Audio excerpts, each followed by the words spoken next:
প্রান্ত media SD নতুন আবাহন বিকাশের এক দুরন্ত অভিযাত্রী। এখনই সাবস্ক্রাইব করুন, লাইক দিন, শেয়ার করুন।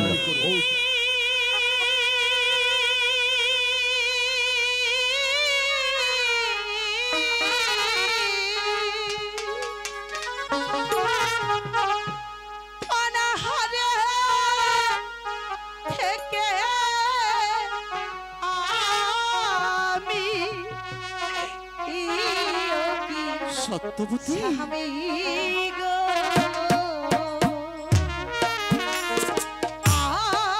আমি ভাগিনী আপনার দাসী। সত্যবতী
তোমাকে দেওয়ার মতো আমার কিছুই নেই, তবু ঠাকুরের কাছে আমার এই দু হাত তুলে আমি এই চাবো ঠাকুরের কাছে, ঠাকুর যেন তোমার সহায় থাকেন, সহায় থাকেন। আপনার চরণের আশীর্বাদ পেলে স্বামী এই সত্যবতী স্বয়ং যমরাজও কিছু করতে পারবে না। স্বামী সত্যবতী, এখানে ডাল চাল সবই আছে, তুমি শীঘ্র একটু রান্নার ব্যবস্থা করো। সত্যি বলছেন? আপনি ডাল চাল এনেছেন? ঠিক আছে, আপনি সত্যি অনেকগুলো সারাদিন বন থেকে কাঠ কেটে বাজারে নিয়ে আমি এই এক সন্ধ্যার খোরাকি এনেছি। সত্যবতী, তুমি যাও, আর কষ্ট না করে শীঘ্র রান্নার ব্যবস্থা করো। ঠিক আছে স্বামী, আপনাকে আর কষ্ট করতে হবে না, আমি খুব শীঘ্রই রান্নার কাজ শেষ করে ফেলছি। আমি যাচ্ছি।